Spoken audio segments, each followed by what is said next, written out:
Okay, this is Business 342, Workbook Lecture, page number 84. The SML approach is attractive since it explicitly adjusts for systematic risk. Remember, systematic risk is correlated to beta.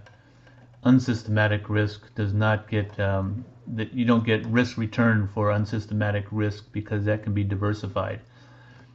And so systematic risk is applicable to all companies as long as we can compute their beta. Remember, the beta or the market, overall market is 1. If you have a beta of 0.5, you got half the systematic risk as the overall market. If you got a beta 2, you got double the risk of the overall market.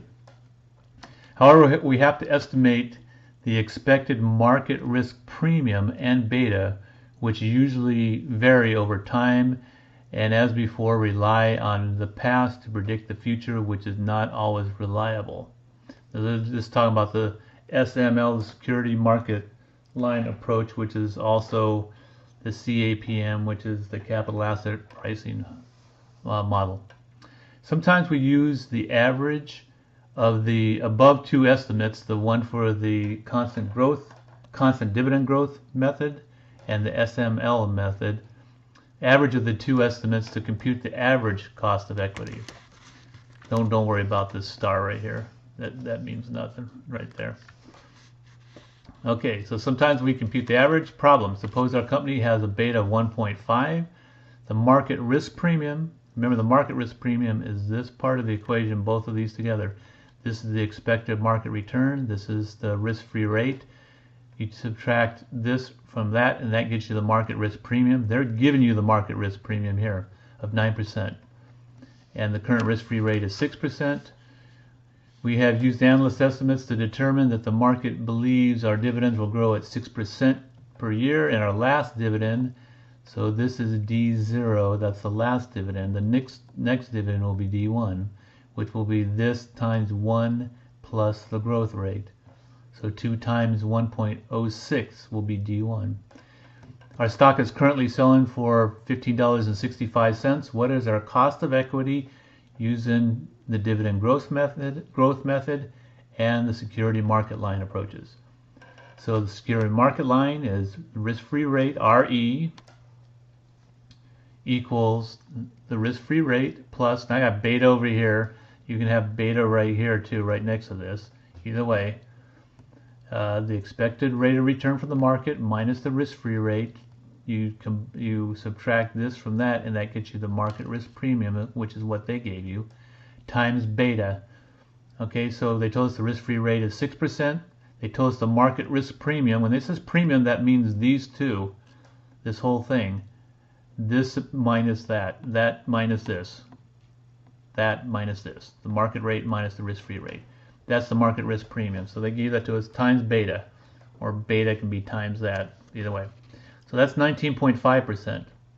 The dividend growth method, remember, is RE equals D1 over P0 plus the growth rate. Well, D1 is D0, which in this case is 2, times 1 plus the growth rate, which is 1.06, over the current stock price plus the growth rate. You add, once you figure this, you add the growth rate. That's 19.55%.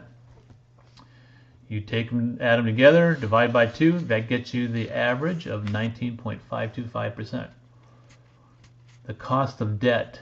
The cost of debt is the interest rate on new marginal debt, not the interest rate paid on existing debt. We usually focus on the cost of long-term debt or bonds. Note that the cost of debt is not the coupon rate. Remember, it's the yield to maturity. Yield to maturity takes into account the current market price of the bond, whether it's discounted or whether there's a premium on it. And it takes into account the coupon payments, but it also takes into account the current market price of the bond. That's the yield to maturity. That's the cost of debt, not just the coupon rate.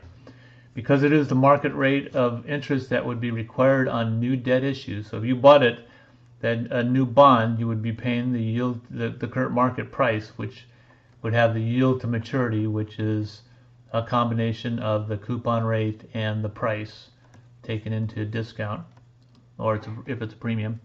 The coupon rate, on the other hand, is the firm's promised interest payments on existing debt. It can be easily estimated using the yield to maturity on outstanding debt or by knowing the bond's rating and looking it up in a rate table. Okay, so that is page 84 on the Business 342 lecture pages.